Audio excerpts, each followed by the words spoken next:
2025년 부활절이 두 주 앞으로 다가왔습니다.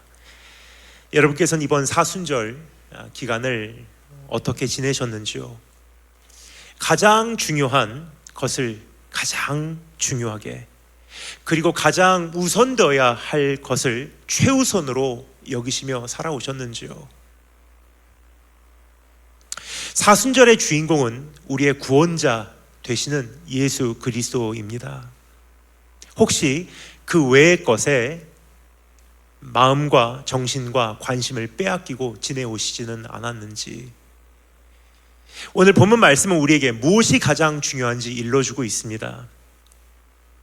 오늘 본문 말씀 다음에 나오는 누가복음 9장 51절에 보면 이렇게 기록되어 있습니다. 예수께서 승천하실 기약이 차감해 예루살렘을 향하여 올라가기로 굳게 결심하시고 라고 기록되어 있습니다.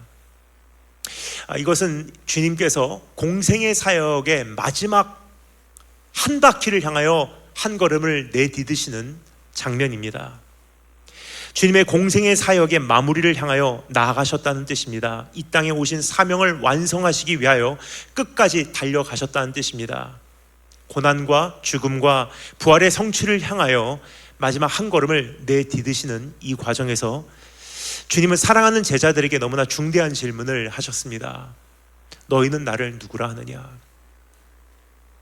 그렇습니다. 오늘 이 본문 말씀은 주님께서 공생의 사역을 한바탕 하시고 이제 마지막 한 바퀴를 향해서 나아가는 과정에서 정리하신 내용이에요.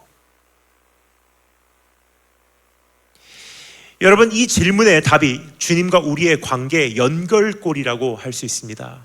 너희는 나를 누구라 하느냐? 주님과의 관계를 우리가 어떻게 설정하는지에 따라 우리의 신앙이 결정된다는 사실을 알기 원합니다. 그래서 우리의 신앙생활을 돌아보고 또 중간중간 주님께서 우리에게 물으시는 이 질문에 예민하게 귀를 기울여 보면 정기적으로 주님께서 우리에게 이 질문을 묻고 계시다고 생각을 합니다. 너는 나에 대하여 무엇이라 생각하느냐? 나라는 존재는 너에게 도대체 어떤 존재냐?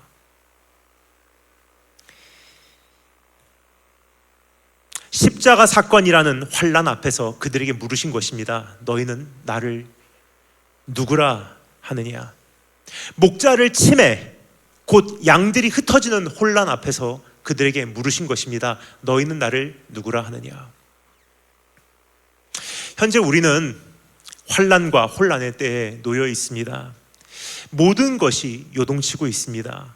경제도 요동치고, 국가도 요동치고, 외교도 요동치고, 사회도 요동치고, 심지어 음부의 권세가 이기지 못하리라 했던 주의 몸된 교회도 지금 지역적으로 요동치고 있습니다. 그리고 모든 자연 환경이 요동치고 있습니다. 이런 세상 속에서 우리는 바로 이 질문으로 돌아가야 한다고 생각을 합니다. 가장 중요한 것부터 재설정하고 확인하고 진단하고 재건하여야 하기 때문입니다. 너희는 나를 누구라 하느냐? 이것이 우리의 신앙의 출발점이에요. 환난 속에서의 능력입니다. 마지막 시대에 우리 발등의 등불이에요. 이 질문에 직면하기 위하여 주어진 본문 말씀을 다음과 같은 세 가지로 나누어 정리해 보도록 하겠습니다. 첫 번째, 대중의 현실. 두 번째, 우리의 의제. 그리고 마지막 세 번째, 십자가의 길입니다. 그럼 첫 번째 한번 따라해 주시면 감사하겠습니다. 대중의 현실. 주님은 기도하시다가 제자들에게 질문하셨습니다. 18절 말씀 여러분께서 한번 읽어주시면 좋을 것 같습니다. 18절 한 목소리로 읽겠습니다. 시작. 제자들에게 물으셨습니다. 무리가, 대중이 나를 누구라고 하냐? 제자들은 다음과 같이 대답합니다. 19절 대답하여 가로되 세례 요한이라 하고 더러는 엘리야라 더러는 옛 선지자 중에 하나가 살아났다 하나이다. 우선 예수님을 세례 요한으로 여기는 무리는 주님에 대하여 아무런 생각이나 개념이나 관심이 없는 이들이라고 할 수 있습니다. 주님은 세례 요한과 동일한 시대에 계셨지 않습니까? 뿐만 아니라 그에게 가서 세례를 받으셨어요. 그럼 어떻게 예수님이 세례 요한이 될 수 있겠냐는 말입니다. 따라서 예수님을 세례 요한으로 여기는 무리는 주님에 대하여 매우 무지하고 무관심한 사람들인 것입니다. 이 세상의 대다수의 사람들이 바로 이런 유의 무리라고 할 수 있을 것입니다. 지금 하나님의 나라가 어디까지 가까이 왔는지, 지금 역사가 어떻게 진행되고 있는지, 성경에서 말한 징조들이 우리 눈앞에서 지금 현실로 얼만큼 드러나는지 전혀 무관심하게 사는 사람들이라는 거예요. 하나님이 누구신지, 예수님은 누구신지, 부활절은 무엇인지, 왜 크리스마스를 우리가 축하하는지 생각 자체가 없다는 거예요. 또 어떤 이들은 주님에 대하여 세례 요한, 엘리야 혹은 옛 선지자 중에 하나라고 한다고 합니다. 주님께서 행하시는 이적과 표적에 흥미를 갖는 무리예요. 이런 유의 사람들도 교회 안팎에 적지 않습니다. 자신과 예수님이 연결되는 그 주된 고리가 문제 해결, 기도응답, 병치유, 예언과 같은 기사로 형성된 무리입니다. 저는 현재 여러 교회를 병들게 하는 최소 4가지 그 바이러스가 있다고 생각해요. 영적 바이러스입니다. 그 4가지 요소로 인해서 우리 수많은 성도들의 신앙 건강이 감염이 되고요. 뿐만 아니라 그 능력을 발휘하지 못하고 혼란스러움 속으로 빠져들어가지 않나 생각이 돼요. 그래서 이 4가지만 우리 교회들 안에서 조금 관리가 되면 성도들이 마음껏 성장할 수 있고 건전하게 성장할 수 있지 않을까 하는 생각을 해봅니다. 그 4가지가 무엇이냐? 첫 번째, 무질서한 은사 사용. 두 번째, 무분별한 직통 계시. 주님 이렇게 말씀하시고 계십니다. 오늘 주님께서 여기에서 이렇게 말씀하십니다. 집회마다 또 개개인에게 하는 직통 계시도 정말 조심해야 할 때가 되지 않았나 생각이 돼요. 세 번째, 무절제한 사역 행위입니다.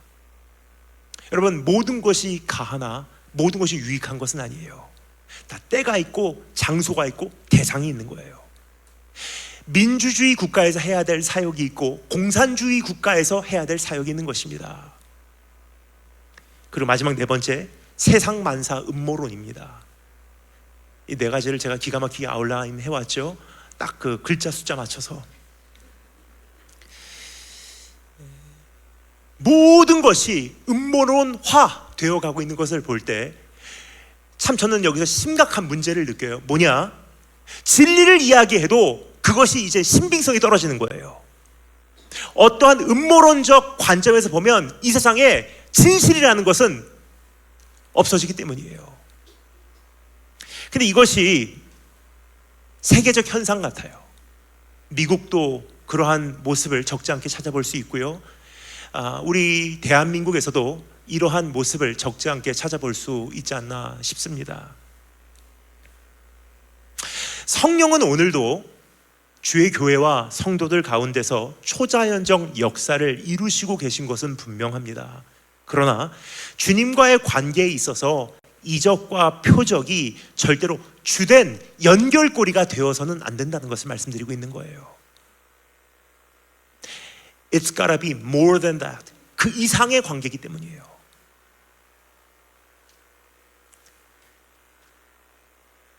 더 나아가 세례 요한과 엘리야를 비롯한 모든 선지자는 단순한 영적 지도자가 아니었던 것을 기억하십니까?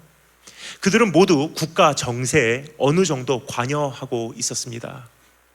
따라서 무리가 예수님을 이와 같은 선지자 중에 하나로 여긴다는 사실은 이들의 정치적 기대감을 의미합니다. 이들은 예수님께서 이스라엘을 로마 제국으로부터 해방시켜 줄 것을 믿고 있었던 것입니다. 그래서 사람들이 나에 대하여 뭐라고 하더냐? 세례 요한입니다, 엘리야입니다, 혹은 옛 선지자 중에 하나가 살아서 돌아왔습니다. 공통점은 무엇이냐? 이스라엘을 살리는 한 영웅적 존재를 기대하고 있었다는 거예요. 무리에게 있어서 이러한 정치적 기대가 주님과의 관계에 주된 연결고리인 셈입니다. 살기 좋은 나라 만들어주는 그 종을 하나님께서 분명히 보내셨을 것이다. 어찌 보면 하나님에 대한 이해가 굉장히 그 틀이 좁고요, 그 신학이 편협이 돼 있어요. 여러분과 주님을 연결하는 고리는 무엇인지 오늘 이 자리를 빌려 다시 한번 여쭙고 우리 안에서 스스로 확인하는 기회가 되었으면 좋겠습니다. 왜냐하면 이것이 조금 전에 말씀드렸듯이 주님께서 우리에게 주기적으로 이것을 물어보시듯이 끊임없이 두드려보고 확인하고 가지 않으면 안 되는 질문이기 때문이에요. 우리 부부간의 관계도 그렇지 않습니까? 정말 당신에게 있어서 나라는 존재는 어떤 존재입니까? 이것을 하루에 37번씩이나 매일매일 하면 골치 아픈 관계가 되죠. 눈 뜨자마자 당신에게 있어서 나라는 존재는 어떤 존재예요? 화장실 갔다 와서 당신에게 있어서 나라는 존재는 어떤 존재예요? 피곤할 거라고 생각합니다. 그런데 아마 이렇게 말할 거예요. 피곤한 존재예요. 그런데 중요한 것은 결혼기념일, 생일, 어떠한 특별한 날에 확인을 해보잖아요. 선물을 통해서, 또 마음 표현을 통해서, 때로는 생각지도 못한 랜덤한 편지를 통해서, 전화 한 통화를 통해서, 이 사람에게는 난 이런 존재구나. 주님과 나와 연결하고 있는 그 연결고리가 무엇인지, 혹시 어떠한 기적과 표적을 향한 관심입니까? 혹은 어떠한 정치적 기대입니까? 주님은 우리에게 오늘 묻고 계십니다. 너희는 나를 누구라 하느냐? 다른 말로 네가 나에게 나오는 의제는 무엇이냐? 무리들 말고 너에 대해서 이야기해보자 말씀하시는 거예요. 처음에는 무리들에 대해서 물어보시고요, 이제는 한 걸음 더 딛고, 자 그러면 사람들 말하는 거 말고 너와 나와는 그 이상이 아니니? 그럼 너는 나에 대해서 뭐라고 생각하는지 한번 이야기 나눠보자. 두 번째, 한번 따라하시겠습니다. 우리의 의제. 주님의 이 질문에 베드로는 다음과 같이 대답합니다. 20절 한 목소리로 읽겠습니다. 준비하시고 시작. 하나님의 그리스도이시니이다는 하나님께서 보내주신 메시아입니다 라는 뜻입니다. 하나님의 백성을 구하기 위하여 하나님께로 기름 부음을 받은 종입니다 라는 뜻입니다. 주님은 베드로의 고백을 들으시고 21절에서 경계하사 이 말을 아무에게도 이르지 말라 명하시고, 왜냐? 자칫 잘못하다가는 하나님의 타임라인에 차질이 생기거든요. 노출돼야 할 때도 있지만 아직은 노출돼서는 안 되는 때도 있고, 말할 때도 있지만 말해서는 안 될 때도 있는 법 아니겠습니까? 경계하사 이 말을 아무에게도 이르지 말라 명하시고 가라사대 인자가 많은 고난을 받고 고난을 받은 후에 알려져야지, 고난을 받을 때가 돼서 알려져야지 섣불리 지금 큰 소리를 떠들어서는 안 된다는 거예요. 인자가 많은 고난을 받고 장로들과 대제사장들과 서기관들에게 버림받아 죽임을 당하고 제3일에 살아나야 하리라. 그렇게 주님께서는 21절과 22절에서 일러주셨습니다. 그런데 마태복음 16장 22절부터 23절에 보면, 오늘 본문 말씀은 아니지만 제가 읽어드릴 테니 여러분 잘 들으시면 좋을 것 같습니다. 거기에 보잖아요. 그러면 주님과 베드로의 대화가 거기서 끝나지 않고요. 이게 전부가 아니고 조금 더 내용이 있는 것을 확인할 수가 있어요. 제가 마태복음 16장 22절 23절 말씀을 읽어드릴 테니 잘 들어주면 좋을 것 같습니다. 베드로가 예수를 붙들고 가나요 가로되, 고난을 받는다는 이야기를 하시니까, 그렇죠? 지금 인자가 많은 고난을 받고 장로들과 대제사장들과 서기관들에게 버림받아 죽임을 당하고 제3일에 살아나리라 그랬는데, 마태복음에서 이렇게 말합니다. 베드로가 예수를 붙들고 가나요 가로되, 주여 그리 마옵소서, 이 일이 결코 주에게 미치지 아니하리이다. 예수께서 돌이키시면 베드로에게 이르시되, 사단아 내 뒤로 물러가라. 너는 나를 넘어지게 하는 자로다. 네가 하나님의 일을 생각지 아니하고 도리어 사람의 일을 생각하는도다 하시고, 여기서 한 가지 사실이 명백하게 드러납니다. 베드로가 말한 그리스도의 역할과 주님께서 감당하게 되실 그리스도의 역할의 차이가 크다는 점이에요. 베드로는 정치와 군사적 방법으로 하나님의 나라가 이루어질 것이라고 생각하고 있었던 것입니다. 마태복음 4장 17절에 보잖아요. 주님은 공생의 사역의 막을 여시면서 어떻게 하셨는지 여러분 다 잘 아시지 않습니까? 공생의 사역의 거의 가장 첫마디가 무엇이었냐면, 회개하라, 천국이 가까이 왔느니라 라고 외치셨습니다. Repent, for the kingdom of Heaven is near. 당시 이 선포를 들은 사람들은 무슨 생각을 했을까?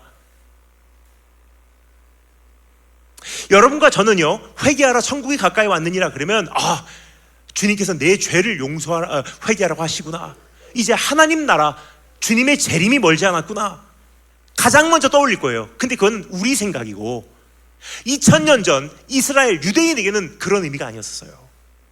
회개하라 천국이 가까이 왔느니라 라고 하는 이 외침은요, 그 현장에서 이 소식을 들은 사람에게는 이것은 이스라엘이 재건되는 날이 얼마 남지 않았다는 소리로 들렸을 것입니다. 당시 선포를 들은 사람들은 이것을 어떻게 떠올렸을까? 뿐만 아니라 그 현장에는 없었지만 나중에 이 소문을 들은 베드로는 무슨 생각을 했을까? 거의 분명해요. 그들 모두에게 있어서 천국이라는 것은요, The Kingdom of Heaven 이라고 하는 것은 이 땅에 이루어질 하나님의 나라를 의미했어요. 이스라엘을 의미합니다. 따라서 천국이 가까이 왔느니라 하는 것은요, 이제 이스라엘이 재건될 때가 얼마 남지 않았다. 따라서 이 선포는 다윗의 자손이 역사의 무대의 왕으로 등판하여 로마 제국을 비롯한 모든 적국을 물리치고 이스라엘을 재건하게 될 것이라는 의미로 그들에게 와닿았을 것이 분명합니다. 그래서 베드로를 비롯해서 수많은 사람들이 예수라는 정치계의 새 얼굴이요, 군사적 작전을 집행할 지도자를 뒤따르기로 작정을 한 것입니다. 그의 캠페인에 동참하여 추후 그의 권력의 한 몫을 나누어 받고자 했던 것입니다. 그래서 이것을 우리가 보통 생각할 때 예수님께서 이 세상에 오셔서 회개하라 천국이 가까이 왔느니라 그러면 무슨 영적으로만 해석하는데, 이 말씀은 당시 유대인들에게는 상당히 정치적인 말이었어요. 그들 머릿속에 떠올리는 그림이요, 이스라엘의 재건이고요, 이제 다윗의 자손이 드디어 우리를 해방시키러 왔구나. 수천 년 전에 다윗이 골리앗을 넘어뜨렸듯이 이제는 예수라는 존재가 로마 제국을 쓰러뜨리겠구나. 이것이 베드로가 주님께 연결되어 있었던 고리입니다. 이것이 그가 주님을 따르는 목적입니다. 이것이 그의 의제였던 거예요. 예수님의 그 정치 캠페인에 동참해서요, 협력하고 동행하고 나중에 그분이 왕권을 주게 되었을 때 참모진 역할을 하는, 지금 우리 정치계도 그렇지 않습니까? 무슨 대선이라든지 총선할 때 그 캠페인에서 도운 사람들이 결국은 최측근으로 인정을 받잖아요. 그래서 제자들이 항상 다툴 때 뭐라고 했습니까? 주님께서 영광에 임하실 때, 주님께서 왕이 되실 때, 드디어 그 자리를 차지하셨을 때, 드디어 정권을 주셨을 때 누가 우편에 앉냐, 누가 좌편에 앉냐, 그거 가지고 항상 다투고 있었어요. 그러나 주님이 이것을 다음과 같이 지적하시며 책망하시지 않습니까? 예수께서 돌이키시며 베드로에게 이르시되 사단아 내 뒤로 물러가라. 너는 나를 넘어지게 하는 자로다. 네가 하나님의 일을 생각하지 않고 도리어 사람의 일을 생각하는도다 하시고.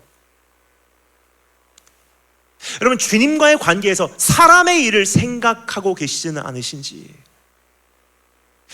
주님과 나와 오늘 연결고리가 무엇인지를 가만히 생각해 보시고요. 또 동시에 내가 주님과의 관계에서 신앙생활 속에서 나는 사람의 일을 생각하고 있지 않은지 한번 스스로 살펴보면 좋은 기회일 것 같습니다. 이것은 그릇된 동기로 내가 주님을 따라가고 있지는 않은가? 잘못된 열정을 발휘하고 있지는 않은가? 퇴색된 신앙으로 이미 미혹되지는 않았는가? 혹은 정신없이 달려오는 사이에 내 안에 있는 본질은 상실되지는 않았는가? 결과물이 뭐죠? 사람의 일을 생각하게 되는 거예요. 사람의 일을 생각하면 주님의 일을 방해하는 큰 죄를 범하게 되는 것입니다. 하나님의 나라의 장애물이 된다는 거예요. 주님은 십자가의 길을 가로막는 제자를 향하여 사단아 내 뒤로 물러가라 라고까지 하지 않으셨습니까? 즉 우리가 사람의 의제를 가지고 주님의 일을 판단하면 사단의 도구밖에 되지 않는다는 것입니다. 그래서 오늘 우리가 이 사순절 막바지를 지내며 스스로 살피기를 원합니다. 내가 주님을 섬기는 이 자리에서, 내가 신앙생활을 이어가는 이 여정에서 내 안에 있는 의제는 무엇인가? 내가 주님과의 관계를 통해서 최종적으로 얻어내고자 하는 것이 무엇인가? 한 걸음 더 나가서 그것을 내가 정말 갈망하는 것은 무엇인가? 뭘 원하십니까? 나하고 주님과의 관계가 깊어지면 깊어질수록 뭘 원하시냐는 질문이에요. 이거를 우리가 짚고 넘어가지 않으면요, 신앙은 점점 왜곡되게 돼 있어요. 그것이 우리 주님과의 연결고리이기 때문에 주님을 통해서 내가 혹시나 조금 더 살만한 가정, 살만한 환경, 살만한 살림, 주님을 통해서 혹시나 내가 조금 더 이 세상에서 성공한 인생, 베드로의 경우, 수많은 제자들의 경우 주님을 통해서 얻는 정권, 주님을 통해서 얻는 자리, 주님을 통해서 얻는 국가적 이익이 있었어요. 오늘 주님께서 그 한 가지를 파헤치시고 우리 안에 확인하기를 원하시는 것 같습니다. 왜냐? 이것이 사순절의 주인공을 우리가 대접하는 최소한의 자세거든요. 우리는 스스로 살피기 원합니다. 나의 의제는 무엇인가? 여러분은 주님의 나라를 꿈꾸고 계십니까? 이 땅의 왕국이 아닌 영원한 주님의 나라를 사모하며 살아가고 계십니까? 여러분은 하나님의 일을 생각하고 계십니까? 아니면 사람의 일에 취해 계십니까? 사람의 일이라는 것은요, 단지 그냥 내가 열심히 직장 생활하고 세상에서 먹고 잘 사는 것만 사람의 일이 아닌 거예요. 적지 않은 경우 사람의 일을 하나님의 일로 겉표지만 포장하여 사단은 가져다 줘요. 그래서 하나님을 위해서 한다고 하는데 다 그 포장지를 찢어내고 그 안을 심각하게 쪼개어 분석하고 나면요, 이건 사람의 일이었구나 하는 것이 굉장히 많습니다. 그래서 셀 수 없이 많은 사람들이 오늘도 속아 이것을 하나님의 일이라고 착각하고 생명을 걸고 있는 것입니다. 여러분, 좁은 길이라고 하는 것을 함부로 말하지 마시기 바랍니다. 왜냐하면 좁은 길은요, 정말 찾기 어려운 길이거든요. 마태복음 7장 13절부터 14절에서 주님께서는 주의하신 말씀 여러분 기억하십니까? 제가 읽어드리겠습니다. 좁은 문으로 들어가라. 좁은 문으로 들어가라. 멸망으로 인도하는 문은 크고 그 길이 넓어 그리로 들어가는 자가 많고. 생명으로 인도하는 문은 좁고 길이 협착하여 찾는 이가 적음이라 그래요. 근데 이 말씀 어디에 돼요? 생명으로 인도하는 문은 좁고 협착하고 사람들이 그것을 선호하지 않기 때문에 거기로 들어가는 사람이 적다고 말하지 않아요. 왜 사람들이 좁은 길을 찾지 못하냐? 두 가지 이유가 있습니다. 문은 좁고 길이 협착하기 때문에.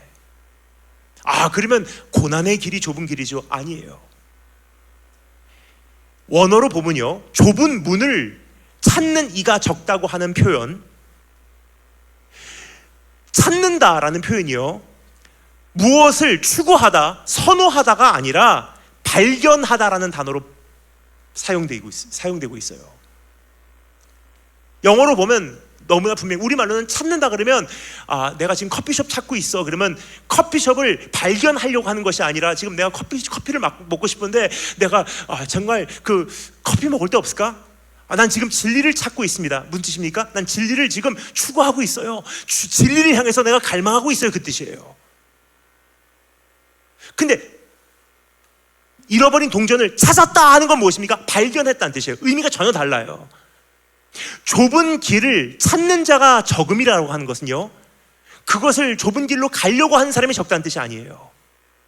영어로 보면 이렇게 씁니다. Only a few find it. 발견하는 사람이 적다는 거예요. 왜요? 좁은 길인 줄 알고 갔는데 알고 보니까 넓은 길이라는 거예요. 주님을 위해서 받는 고난, 나는 좁은 문 좁은 길 갑니다. 그냥 알고 보니까 넓은 길이라는 거예요.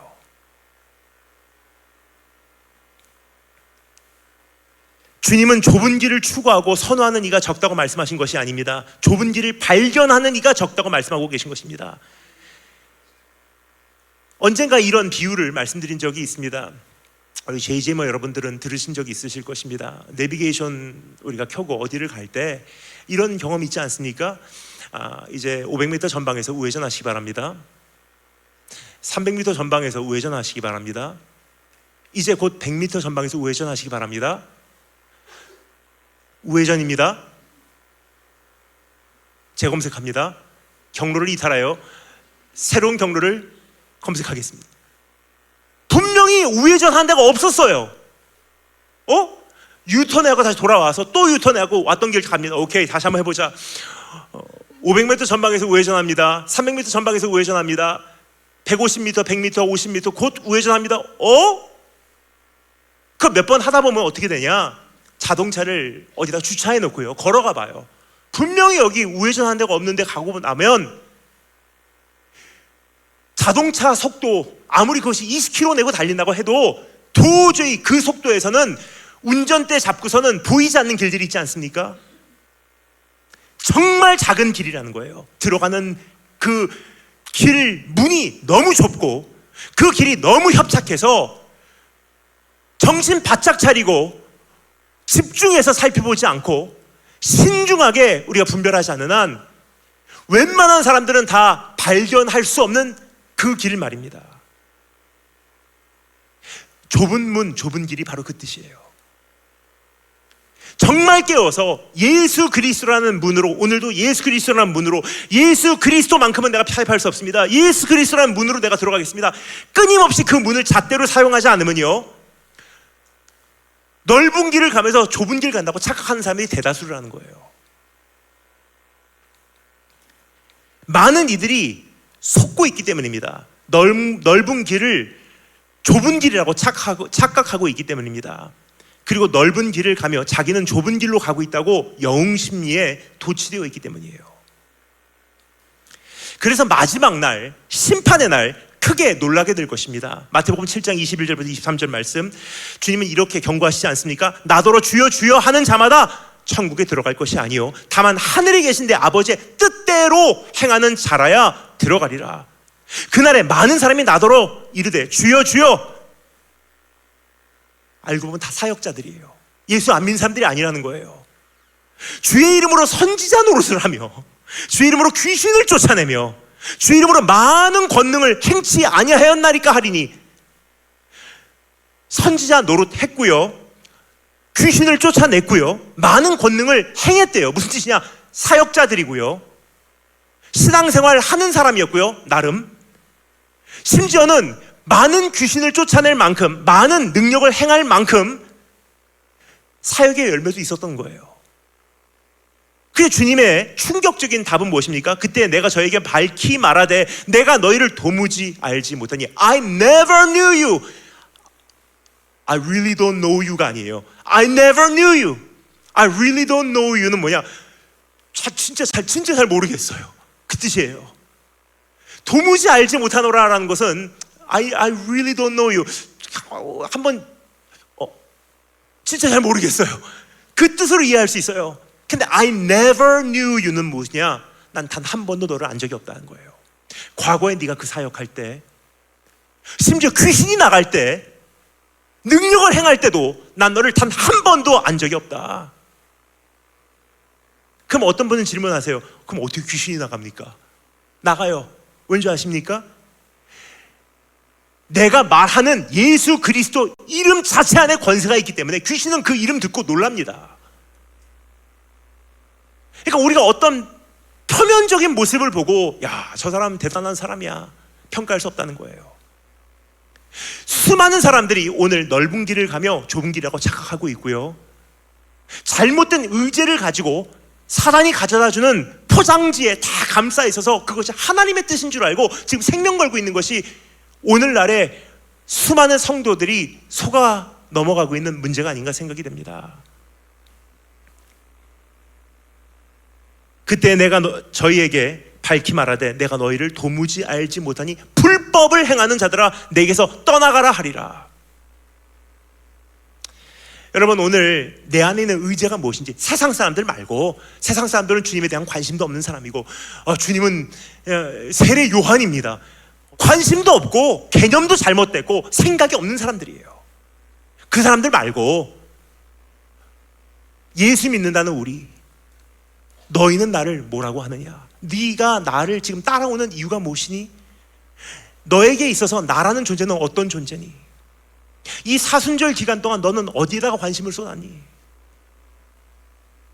네가 매일 생각하고 관심 갖고 너를 분노케 하고 실망케 하고 절망케 하고 기대케 하고 소망에 차오르게 하고 때로는 너의 사기가 꺾이게 하는 그것이 무엇이니? 비록 지금 우리가 바알 우상 앞에 무릎 꿇고 절하지는 않습니다. 하지만 우상 숭배는 안 없어졌어요. 왜냐? 우상 숭배라는 것의 본질적 의미가 무엇입니까? 나의 열정의 대상이라는 거예요. 그게 우상이에요, 여러분.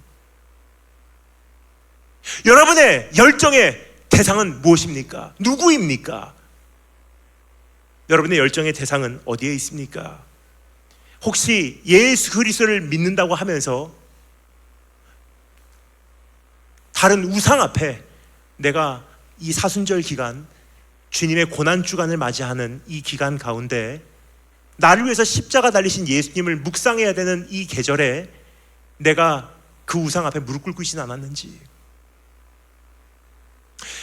예수님은 절대로 무엇의 2위로 물러나셔서는 안 되는 분이에요.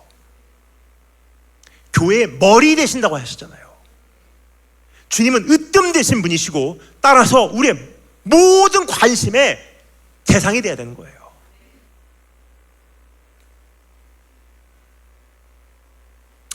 그럼 어떻게 하여야 사람의 일이 아닌 하나님의 일을 우리가 생각할 수 있을까요? 세 번째 따라 감사하겠습니다. 십자가의 길. 주님은 사람의 일이 아니라 하나님의 일을 위하여 살아갈 수 있는 방법을 우리에게 가르쳐 주시고 계십니다. 인간적 의지에 생명을 거는 것이 아닌 대안을 우리에게 보여주시고 계십니다. 바로 십자가의 길이에요. 사람의 일을 생각하는도다, 사단아 물러가라 하고 주님께서는 십자가의 길을 권하세요. 23절 읽겠습니다. 다 같이 한 목소리로 시작. 사람의 방식으로 살아가는 것이 아니라 하나님의 방식으로 살아가기 위한 첫 번째 조건, 이제 내 의지가 아니라 이제 하나님께 연결되기 위한 방법이 있어요. 첫 번째 조건이 있습니다. 자기 자신을 부인하는 거래요. 그러면 여기서부터 출발이에요. 이제 자기의 생각과 계산과 경험과 자아와 의지를 포기하는 거예요. 여기에는 그 어떠한 권리도, 어떤 애정도, 어떤 의무도, 열정도, 충성심도 절대로 예수 그리스도 앞에 앞서서는 안 되는 거예요. 오직 주님의 나라와 그의 의를 구하는 것이 우선되어야 하는 것입니다. 문제는 수많은 교인들이 자기를 부인하지 않은 채 거의 한평생을 신앙생활 이어간다는 거예요. 자기 방식을 내려놓지 않으면 우리는 사단의 도구로 전략하게 되는 것입니다. 이것이 베드로가 단면적으로 보여준 모습이에요. 자기의 의지가 있으니까 주님 그리 마옵소서. 절대 안 됩니다. You cannot. God forbid. 주님이 십자가 지시면 내 인생 어떻게 되는데? 내가 지난 3년 오호라 나는 무지한 자로다. 근데 이런 모습이요, 우리 성도들 안에 너무나 많은 것을 사도 바울이 제일 잘 알고 있었어요. 그래서 사도 바울이 우리에게 뭐라고 말합니까? 고린도전서 15장 19절 말씀, 만일 그리스도 안에서 우리가 바라는 것이 다만 이 세상의 삶뿐이면 모든 사람 가운데 우리가 가장 더욱 불쌍한 자이더라. 내가 신앙생활 한다고 하는데 나와 주님을 연결하고 있는 그 고리가 내 의제, 직장생활 잘하고 행복한 가정 꾸미고 병 치유받고 기도 응답받고 살기 좋은 나라 만들고, 그게 전부라면요, 영생이라는 것이 그만큼 우리에게 집중의 대상이 되지 않는다면 모든 사람 가운데 우리가 더욱 불쌍한 자이더라. 수많은 신앙인들이 오늘 자기를 부인하지 않은 채 달려가고 있습니다. 그래서 사단의 도구로 절약하게 되는 것입니다. 여러분, 세상은 내가 중심이 아니에요. 내 생각, 내 계산, 내 그림, 내 블루프린트, 내 계획, 내 어떠한 의제가 절대로 중심이 아니라는 거예요. 이건 마치 뭐하고 똑같냐? 조금 진화한 정도지. 이거는 마치 뭐하고 똑같냐? 매우 원시적인 사상인 온 우주가, 심지어 태양마저도 지구를 중심으로 돌고 있다 하는 것과 마찬가지예요.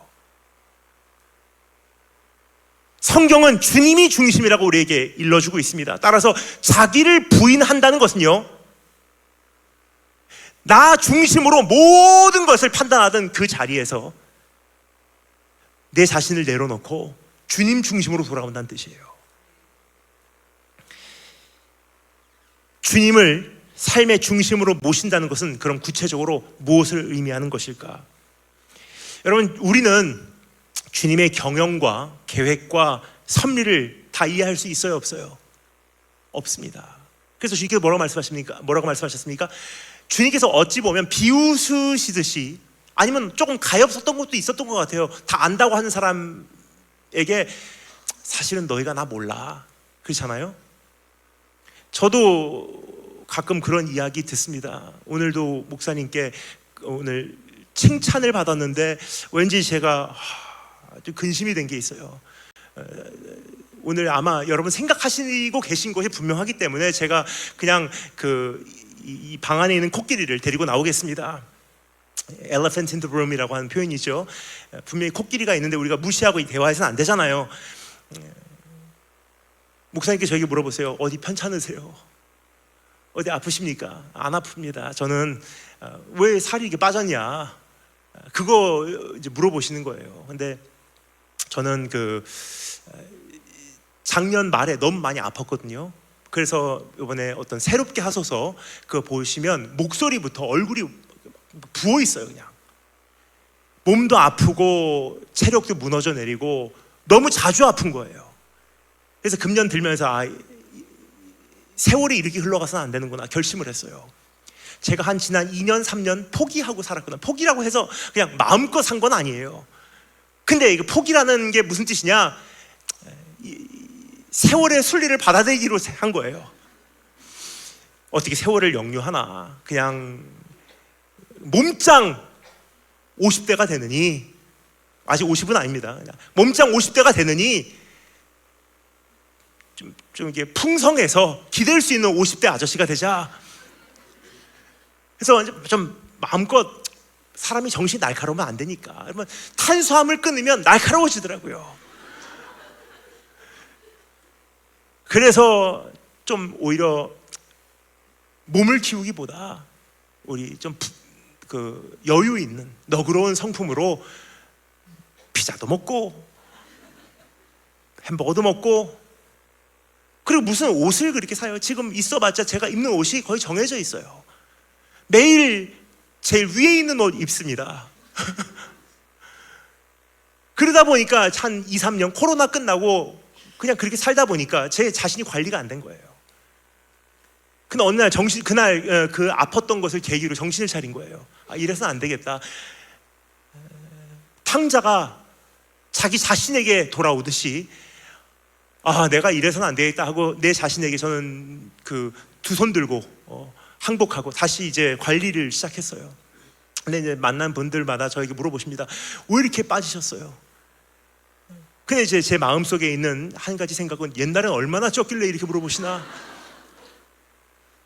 그래서 제 나름대로 변명을 해요. 원래 이런 모습이 아니에요. 근데 오늘 목사님께서 너무 좋은 말씀 해주셨어요. 반가운 말씀. 왜냐면 10몇 년 전부터 저를 이제 아셨기 때문에 이렇게 말씀하시더라고요. 원래 모습으로 돌아가네요. 그 말씀 듣고 싶었어요. 정말 힘들었던 건 지난 3년이에요. 근데 사람이란 존재가 그런 것 같아요. 계속 뭔가를 이렇게 증명해야 되고 내 자신을 이렇게 정당화시키고 모든 것이 내 중심적으로 돌아가고. 근데 오늘 주님께서 우리에게 다시 한번 알려주시는 것은 네가 나의 경영 다 알지 못한다. 내 생각도 알지 못한다. 나의 마음도 알지 못한다. 우리가 누군가에게 우리 어떤 본심을 전하지 못할 때 그냥 나에 대해서 모르니까 하고 넘어가잖아요. 옛날에 얼마나 살쪘는지 어차피 모르는 사람이니까, 옛날에 얼마나 몸짱했는지 모르는 사람이니까 넘어가잖아요. 그래서 주님께서 그 답답함을 좀 호소하신 것 같아요. 너희가 내 생각 모른다. 내 생각이 너희 생각하고 다르고. 얼마나 답답하면 주님께서 그렇게 말씀하셨을까. 여러분, 이와 같이 주님의 그 계획과 주님의 경영과 주님의 섭리는 우리가 다 이해할 수가 없는 거예요. 하나님께서 예수 그리스도 오시는 그날까지 큰 기둥들은 우리에게 보여주셨어요. 이러한 일이 있을 것이다. 말세가 되면 사람들이 이렇게 바뀔 것이다. 사회는 이렇게 변화될 것이다. 어떤 큰 기둥들은 말씀하셨는데 구체적으로 누가 지도자가 되고 누가 그 자리에서 내려오고, 경제는 이 나라가 순간적으로 어떻게 되고 그 다음 해에는 또 힘들어지고, 이건 사실 진짜 아무도 모르는 거예요. 하나님 주권에 있는 거고요, 하나님 경영에 달린 것입니다. 성경에 나와 있지도 않은 것을 가지고 이것이 오직 이것만이 주님의 뜻이라고 주장하는 소리를 사실 우리는 경계해야 되는 거예요. 그렇습니다. 우리는 주님의 역사를 다 이해할 수가 없어요. 그래서 주님을 우리의 삶의 중심으로 모시고 나는 내 자신을 부인하는 것이 무슨 뜻이냐? 주님의 이 역사의 블루프린트를 모르는 내가 할 수 있는 한 가지가 무엇이냐면, 주님의 청사진을 현실화해가는 것이 내 임무가 아니라, 내 책임이 아니라,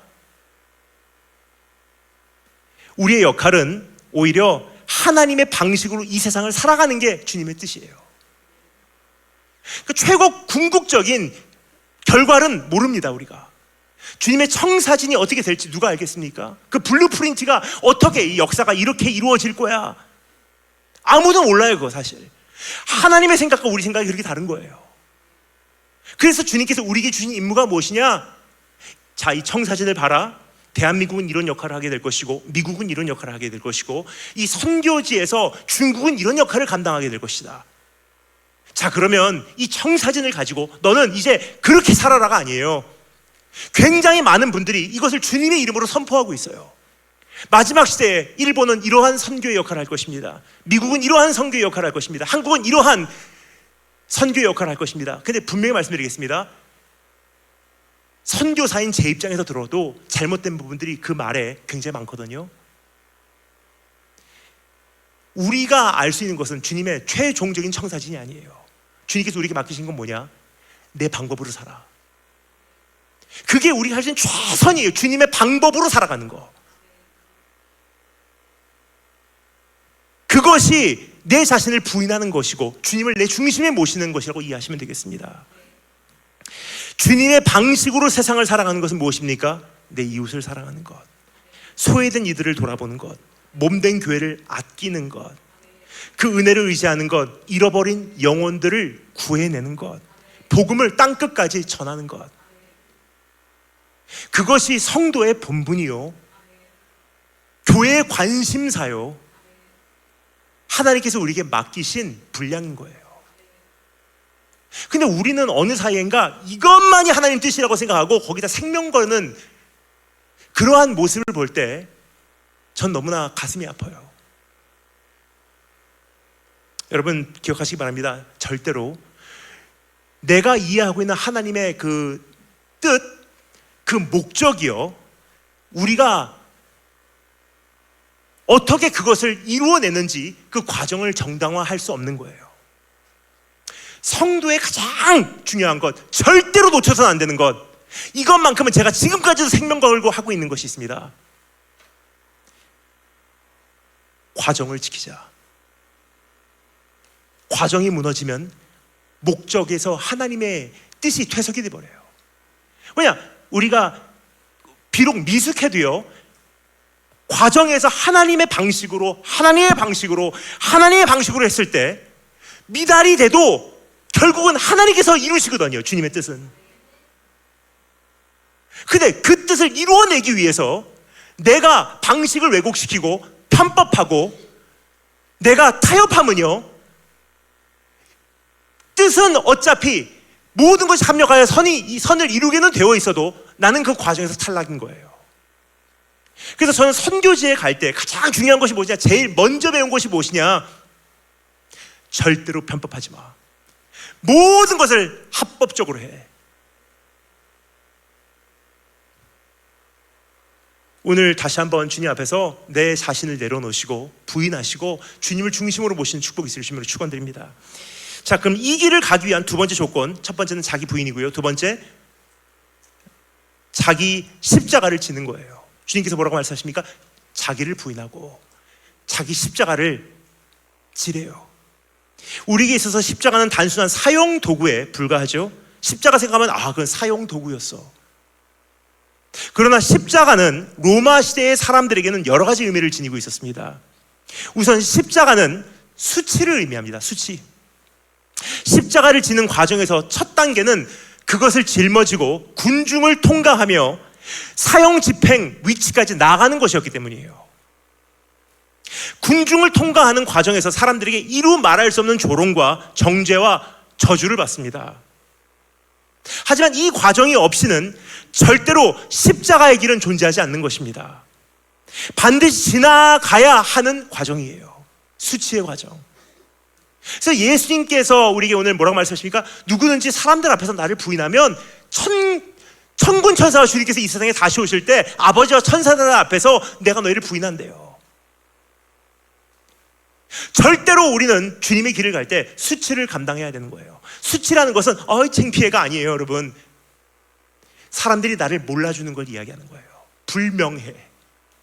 나의 의도는 정말 옳은데 사람들은 변질됐어, 비겁해, 나빠, 비복음적이야. 근데 그것이 하나님 앞에서 옳은 것이라면 통과해야 되는 정거장인 거예요.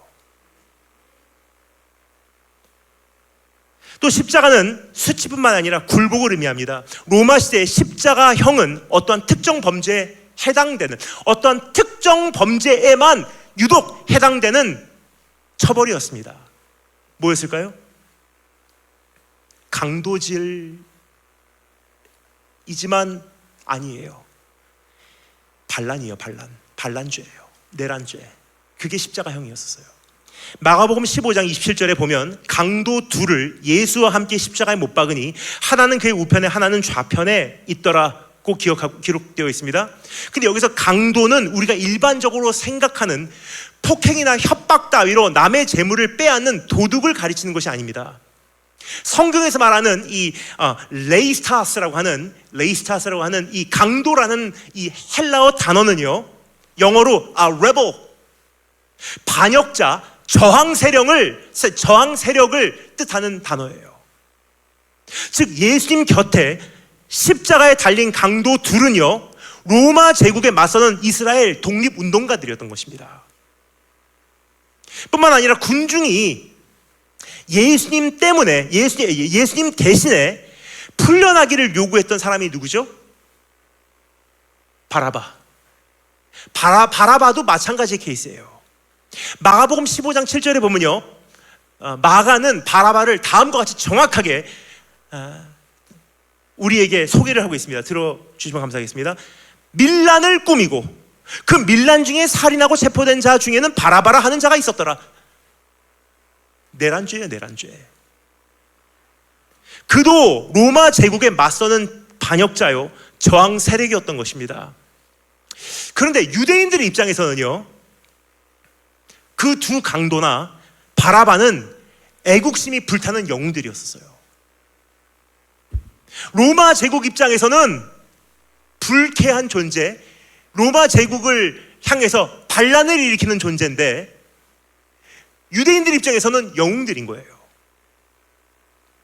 그래서 그들은 정치적으로나 군사적으로 이스라엘을 회복시켜 줄 것이라 믿었지만 그들에게 오히려 실망만 가져다 준 예수는 십자가에 쳐내기로 하고, 뭐라 그랬습니까? 호산나 호산나 찬송하리로다, 주의 이름으로 오시는 이여, 메시아가 오셨다, 그리스도가 오셨다, 왕이 오셨다, 다윗의 자손이여. 뭐죠? 우리를 정치적으로 해방시켜 줄 사람이 왔다고 생각한 거예요. 근데 실제로 따져보니까 고난받고 죽을 거라고 얘기하거든요. 그리고 이스라엘의 회복을 위해서 오신 분이 아니래요. 그러면 실제적으로 자기네들 나라에게 국익이 되는 사람이 누구죠? 바라바인 거예요. 그래서 뭐라고 합니까? 그러면 우리가 예수를 던질 테니 바라바 건네달라 그러잖아요. 바라바의 사면을 그래서 선택했던 것입니다. 유대인들이 예수님을 고소한 이유도 사실 심상치가 않아요. 예수님께서, 여러분, 우리가 고난주간 지내는데 이 과정에서 보면요, 예수님을 뭐라고 고소했는지 여러분 기억하십니까? 한마디로 표현하면요, 그 죄명이 내란죄였었어요. 요한복음 19장 12절 다음과 같이 기록하고 있습니다. 빌라도가 예수를 살펴보고 이거는 사실 그 죄가 성립이 안 되는데 하고 풀어주려고 힘썼으나 유대인들이 소리질러 이르되 이 사람을 놓으면 가이사의 충신이 아니니이다. 무릇 자기를 왕이라 하는 이 사람을 놓아주면 이거는 가이사를 향한 범죄입니다. 이 사람, 자기가 왕이라고 하는 이 사람은 내란 선동자고 이 사람은 반역자인이다 그래요. 만약 이런 죄명이 아니었다면 주님은 무슨 벌은 받을 수 있어서도요, 절대로 십자가형은 면했을 거예요. 그러나 주님께는 로마 황제에게 대항하는 반역죄가 적용되었기 때문에 십자가를 피할 수 없게 되신 것입니다. 그럼 왜 이런 반로마 세력에게 유독 십자가형이 선고되는 것일까? 왜 십자가가 그들에게 허락되는 것일까? 그 이유는 매우 간단합니다.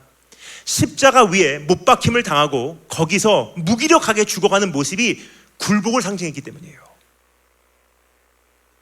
어떠한 곤충의 몸에 핀을 꼽아 스티로폼에 고정하듯이 그 나무에 매달아 벌거벗겼을 때 자기의 수치심조차도 감출 힘이 없는 무기력한 존재로 연출해내는 것이 그들의 계획이었던 것입니다. 다 벌거벗겼는데 못이 박혔기 때문에 자기 자신의 수치함도 가려내지를 못하는 완전 무기력한 존재 아닙니까?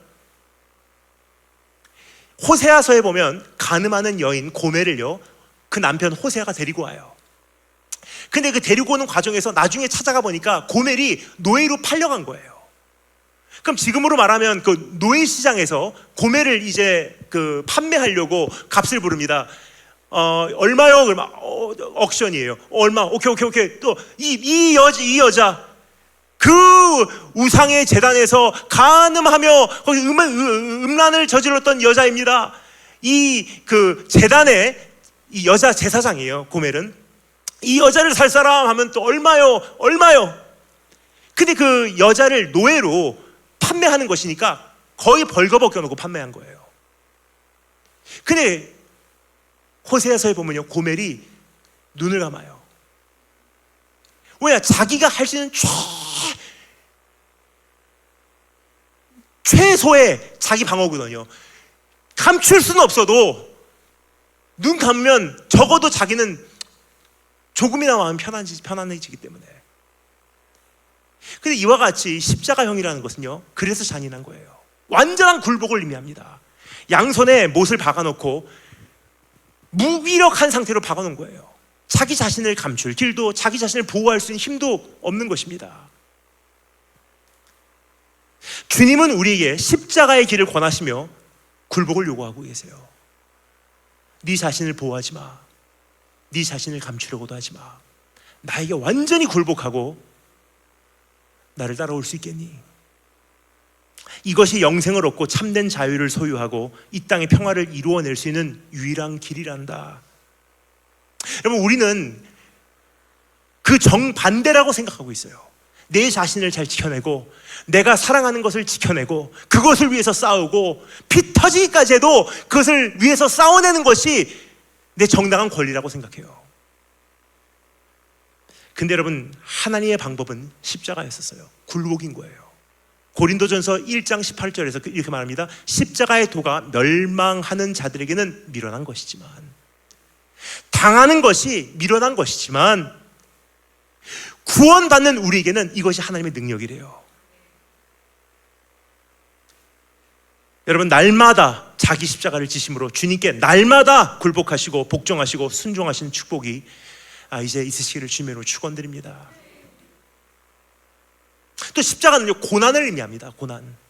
로마서 8장 17절에 보면 사도 바울은 고난에 대하여 다음과 같이 깨우쳐주고 있습니다. 우리가 하나님의 자녀임은 또한 상속자, 곧 하나님의 상속자요 그리스도와 함께한 상속자니 우리가 그와 함께 영광을 받기 위하여 고난도 함께 받아야 되느니라 그래요.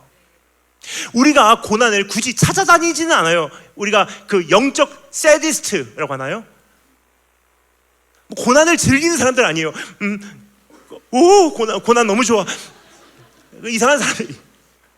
오, 가난이 너무 짜릿해. 가난. 오, 질병에 걸렸어. 할렐루야. 그 이상한 사람들. 사실 우리가 좀 억지로 오버하는 신앙생활 좀 안 했으면 좋겠어요. 제가 한 찬양 사역자, 옛날에 제가 함께 했었던 찬양 사역자에게 제가 칭찬을 할 때가 있어요. 야, 오늘 찬양 너무 잘했어. 그러면 보통 같으면 그냥 다소곳이 야, 목사님 감사합니다. 제가 최선을 다했는데 잘했는지 모르겠네요. 근데 정말 저에게도 은혜되는 시간이 있으면 얼마나 좋아요. 그렇게 말하면. 야, 찬양 너무 잘했어. 그러면 아버지께 영광. 찬양 너무 잘했어. 아버지께 영광. 그 자유한 그게 없어졌어요. 이제 많이. 고난이 좋아요. 우리가 고난을 굳이 찾아다니는 것은 아닐지라도 절대 고난을 마다하거나 두려워해서는 안 된다는 거예요. 왜요? 여러분, 물론 누가 고난을 좋아하겠습니까만, 그러나 주를 위한 고난이라면 아무리 힘들지라도 기뻐할 수 있는 것 아니겠습니까? 주를 위하여 받는 고난이 상급되고 주를 위하여 잃는 손해가 주를 향한 사랑의 고백이 될 것이며, 주를 위한 죽음은 우리가 살 길이라는 사실을 알기 원합니다. 그래서 고난이 좋은 거지, 고난 자체가 좋은 건 성도가 아니에요. 그래서 주님은 우리에게 다음과 같이 말씀하시지 않습니까? 오늘 본문 말씀 24절 25절, 누구든지 제 목숨을 구원코자 하면 잃을 것이요 누구든지 나를 위하여 제 목숨을 잃으면 구원하리라. 사람이 만일 온 천하를 얻고도 자기를 잃든지 빼앗기든지 하면 무엇이 유익하리요? 그래서 오늘 우리가 고난을 완화하거나 피해가거나 방지하기 위해서만 막 몸부림치다가 제일 중요한 걸 잃어버려요. 내 생명, 내 신앙, 내 자신. 그것이 변질되고 나빠지고 악해지면 모든 것을 얻어도 무슨 소용이 있냐는 거예요. 아무리 정당한 이유로 해도 교회 안에서 우리가 상실되면요, 무엇이 유익하겠느냐 물어보신 주님의 질문이에요. 십자가는 네 번째, 죽음을 의미해요. 처음에는 수치, 그 다음에는 뭐였죠? 굴복, 세 번째는 고난, 네 번째는 죽음입니다. 십자가의 수치의 정거장과 굴복의 정거장과 고난의 정거장을 지나 비아돌로로사 십자가의 길의 최종 목적지는 죽음인 거예요. 그런데 얼마나 감사한지 모르겠습니다. 예수 안에 있는 우리에게는 죽음 후에 오는 부활이 최종 목적지가 되었기 때문이에요. 예수님께는 그날 죽음이었던 거예요. 근데 얼마나 감사한지 하나님께서는 신실하게 예수님을 부활시키시고 우리로 하여금 그 부활에 동참케 하셨습니다. 하나님의 나라가 이제 우리에게는 최종 목적지가 된 것입니다. 그래서 26절에서 이제 장래에 대한 소망을 우리에게 언급을 하십니다. 26절 읽겠습니다. 한번 읽어주면 좋을 것 같습니다. 다 같이 한 목소리로 시작. 아멘. 자기와 아버지의 거룩한 천사들이 영광으로 올 때라고 돼 있어요. 결국은 십자가를 통과해서 주님께서 부활하신 다음에는 주님 다시 오시는 것을 우리로 하여금 꿈꾸게 하시는 장면이 여기 기록이 되어 있습니다. 오늘 이제 그분이 누구신지, 오늘 내가 십자가를 어떻게 져야 하는지, 그분과 나와의 관계는 무엇인지 다시 한번 재설정하시고 고민하시고 그것을 정리하신 축복이 있을 주님으로 축원드립니다. 마지막으로 이 길을 가기 위한 세 번째 조건이 있습니다. 첫 번째 뭐였죠? 이 길을 가기 위한 첫 번째 조건은 자기 자신을 부인하는 것, 두 번째는 십자가 지는 것, 그리고 마지막 세 번째는 주님을 쫓는 것입니다. 23절 말씀 읽겠습니다. 다 같이 한 목소리를 읽으시면 감사하겠습니다. 마지막으로 23절 시작. 아멘. 아무든지 나를 따라오려거든 나를 쫓을 것이니라. 따라간다는 거하고 쫓는 거하고는 조금 의미가 다릅니다. 비슷한 것 같아도 다릅니다. 따라가는 것은 인접성이 강조되지 않는 표현이고요, 반면에 쫓는 것은 친밀함과 민감함에 무게가 실리는 표현입니다. 누군가를 따라갈 때 우리는 전혀 다른 경로로 목적지에 도달할 수가 있어요. 그렇죠? 예를 들어서 목사님 1시간 전에 먼저 출발하셨어, 수련회 장소로. 그래? 그러면 지금 오케이, 내비게이션 켜보니까 수련회 장소로 가는 건 똑같은데 가는 경로, 타고 가는 고속도로가 다를 수가 있다는 거예요. 2000년 전에 주님께서 가신 그 길, 그것이 단순한 도라면, 어떠한 철학이라면 우리가 그 도를 따라갈 수도 있어요. 그분께서 그렇게 말씀하셨어, 수백 년 전에. 우리는 그 도를 따르는 자로서 나는 오늘 그 삶을 추구하겠습니다. 그게 따른다는 표현이에요. 근데 주님께서는 따르는 것으로 불충분하셨는지 여기서 한마디로 또 이렇게 정리하십니다. 누구든지 나를 따라오려거든 십자가의 길을 그대로 밟고 2000년 후에든 그 수많은 성도들이 내 뒤를 따라올 텐데, 첫 번째는 네 자신을 부인해야 돼. 그리고 나를 가장 중심에 둬야 돼. 나의 방법으로 해라. 그리고 자기 십자가를 져야 해. 굴복하라는 거야. 그리고 세 번째가 뭐냐? 쫓아와라. 누군가를 쫓는다는 것은 뒤에 바짝 붙는 것을 의미합니다. 즉 주님을 쫓는다고 하는 것은요, 매일매일 주님과 가까이 교제한다는 뜻이에요. 오늘도 주님의 인도하심을 순간순간 받는다는 뜻입니다. 주님께서 원하시는 방향으로 예민하게 인도하심을 받고 방향 전환을 하고 나간다는 뜻입니다. 이것이 십자가의 길을 가기 위한 세 번째 조건이에요. 여러분, 중요한 것은 자기 자신을 부인하고 십자가를 짐으로 굴복하고 주님을 가까이 따르는 것은 정말 어려운 일이라는 사실입니다. 그래서 저 자신도 그렇지만 한평생 싸워야 되는 전투가 무엇이냐? 내 자신 내려놓기, 내 자신의 자아 꺾어버리기, 내가 원하는 것 내 자신에게 주지 않기. 그래서 시편에 보면 참 많은 그 말씀들이 있는데, 제가 특별히 은혜 받는 최신이 아니고 신상품입니다.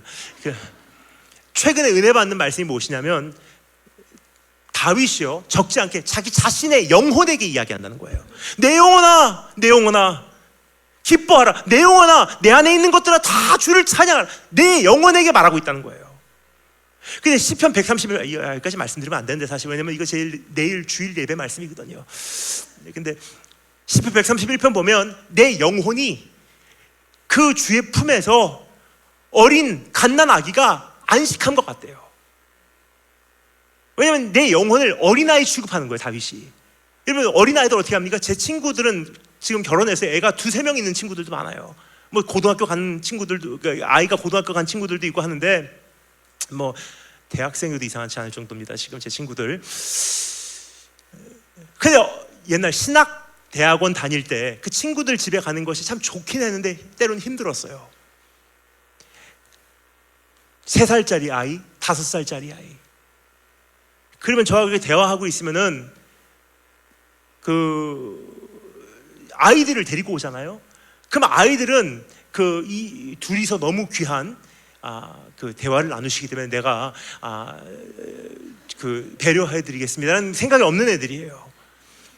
그럼 저하고 제 친구하고 중요한 얘기를 이렇게 이야기합니다. 새로운 신학에 대한 깨달음, 앞으로 함께 준비해야 되는 연합 수련회에 대한 계획, 그리고 어떤 제 사역에 대한 고민거리를 털어놓고 또 상담이라든지 이렇게 하고 있으면 옆에 아들을 데리고 왔어요, 딸을 데리고 왔어요.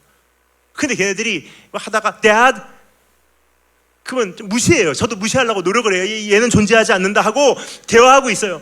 Dad, 그래, by the way 하고 얘기하잖아요. Dad, Dad, Dad, Dad, Dad. 그러면 어떻게 합니까? 쉿. 어른들 대화하잖아. 좀 조용히 좀 해. 우리 영혼이 그래야 된다는 거예요. 내 영혼아 잠잠하라는 것은요, 내 영혼이 끊임없이 나에게 실망해라, 걱정해라, 두려워해라 계속 소리를 지르는 거예요. 근데 다윗이 어떻게 했다고요? 쉿. 내 영혼에게 쉿.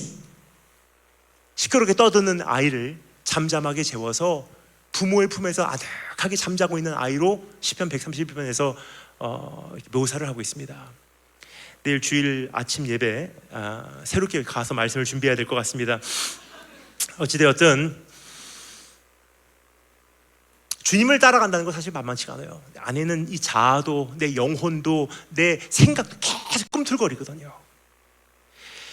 사람의 일을 생각하지 않고 하나님의 일을 생각하는 것은 육신을 입고 있는 우리에게는 불가능한 일입니다. 예수 그리스도를 온전히 알아보고 인정하고 대접하고 모시는 삶은 절대 인간의 힘으로는 할 수가 없는 거예요. 그러나 하나님의 은혜로는 할 수 있어요. 사람에게는 불가능하나 하나님께는 모든 것이 가능하기 때문입니다. 우리 안에서 나오는 힘으로 하는 것이 아니라 하늘에서 내려오는 힘으로 내 안에 자신을 부인하는 힘, 다시 한번 주님께 굴복하고 주님의 뜻대로 하겠습니다 하고 십자가 짊어지는 힘, 그리고 오늘도 예민하게 주님 쫓아가며 조금 관계가 흐트러지면 어제하고 오늘하고 조금 주님과의 내 관계가 흐트러졌네, 다시 교정하고. 그래서 마태복음 16장 17절에서 주님께서 주는 그리스도시요 살아계신 하나님의 아들입니다 고백하는 그 제자에게 이렇게 칭찬하셨던 것, 바요나 시몬아 네가 복이 있도다. 이를 너에게 알게 한 것은 혈육이 아니요 사람에게서 난 것이 아니요 하늘에 계신 내 아버지께로다 라고 말씀하세요. 절대로 사람의 힘으로 오늘 내 자신 내려놓겠습니다, 나는 주님이 누구신지를 다시 재설정하고 내가 주님과의 관계를 다시 세우겠습니다, 우리 힘으로 되지 않는다는 거예요. 오늘 하나님 앞에 나오셔서 긍휼을 바라시기 바랍니다. 그리고 다시 한번 내 자신을 부인할 수 있도록 성령님의 도우심을 바라시기 바랍니다. 오늘 그 과정이 없이는요 절대로 우리가 변화되질 않아요. 여러분, 사순절의 주인공이신 어린 양 예수 그리스도는 우리에게 오늘 질문하고 계십니다. 너희는 나를 누구라 하느냐? 이번 사순절을 맞이하여 우리는 이 질문에 무엇이라 대답하시겠습니까? 주는 그리스도이십니다. 메시아이십니다. 나의 왕이십니다. 나의 주인이십니다. 나의 구원자이십니다. 하나님께서 나를 죄에서 건져내시기 위하여 이 땅에 보내주신 희생양이십니다. 그렇게 대답하신다면 주님께 이제 합당한 자세를 취하시고 온전한 관심을 기울이시고 정확한 예배를 올려드리시는 축복이 있을 주님으로 축원드립니다. 다음 주는 이제 종료주일이에요. 종료주일은요 주님께서는 마음이 무너져 내리는 순간이에요. 이렇게 나를 반기고 있지만 이들이 얼마 안 가면 나를 십자가에 못 박을 텐데. 정말 주님을 사랑하신다면, 조금이라도 그 마음을 생각하신다면, 교인이라면, 성도라면, 신앙의 양심이 조금이라도 있다면 이 기간을 그렇게 보내서는 안 되는 거예요.